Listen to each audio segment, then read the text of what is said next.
10th Science First Lesson Laws of Motion. In this lesson we will going to learn about fifth TDL rocket propulsion.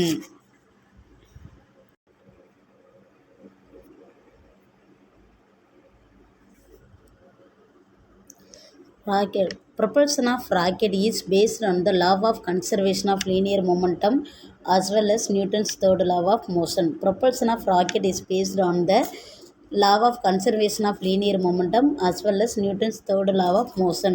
Rocket ஏவுதல் அப்படின்றது எதை base பண்ணியிருக்கு அப்படின்னு பார்த்தோன்னா நேர்கோட்டு உந்த மாறுபாட்டையும் நெக்ஸ்ட் வந்து நியூட்டன் தேர்ட் லாவையும் சார்ந்து இருக்கிறது அப்படின்னு சொல்லியிருக்காங்க. Rocket are filled with fuel either liquid and solid in the propellant tank. ராக்கெட்டில் வந்து என்னென்ன எரிபொருள் வந்து உள்ளே வச்சுருப்பாங்க அப்படின்னு பார்த்தோன்னா எய்தர் சாலிடு அல்லது லிக்விடாக இருக்கலாம். ஓகேவா, லிக்விட் அல்லது சாலிடு வந்து ஃபியூல் வந்து உள்ளே ஃபில் பண்ணி வச்சுருப்பாங்கன்னு சொல்லியிருக்காங்க.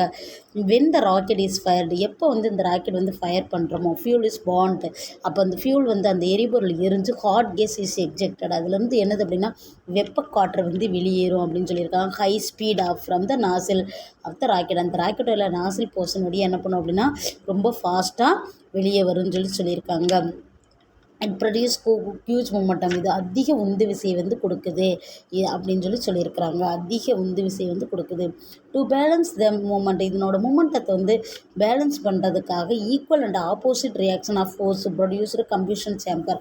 அந்த கம்ப்யூஷன் சேம்பரில் வந்து அந்த எரி கூடத்துக்குள்ளே வந்து என்ன பண்ணியிருப்பாங்க அப்படின்னு பார்த்தோன்னா ஆப்போசிட் ஃபோர்ஸும் இருக்கும். நியூட்டன்ஸ் தேர்டு நான் மாதிரி every action there is an equal and opposite reaction சொல்கிறோம் இல்லையா. ஹியூஜ் மொமெண்டமில் வந்து இந்த ஏர் வந்து கீழே அந்த ஹாட் கேஸ் வந்து கீழே எக்ஸாக்ட் ஆகும்போது அட் த சேம் டைம் என்ன பண்ணோம் அப்படின்னா அந்த சேம்பருக்குள்ளேருந்து ஆப்போசிட் ஃபோர்ஸ் வரும்போது which make the rocket project forward, அந்த ராக்கெட் வந்து என்ன பண்ணுது அப்படின்னா ஃபார்வேர்டாக ப்ரொஜெக்ட் பண்ணுதுன்னு சொல்லியிருக்காங்க. ஒயில் த மோஷன், இந்த மோஷன் டைமில் என்ன நடக்குது அப்படின்னு பார்த்தோன்னா mass of the rocket gradually decreases, அந்த ராக்கெட்டோடைய நிறை வந்து கொஞ்சம் கொஞ்சமாக குறையுது. Until the fuel completely burnt, அந்த இதுக்குள்ளே இருக்கக்கூடிய எரிபொருள் ஃபுல்லாக கம்ப்ளீட்டாக எரிஞ்சு முடிகிற வரைக்கும் அதனோட மாஸ் கொஞ்சம் கொஞ்சமாக குறையும்.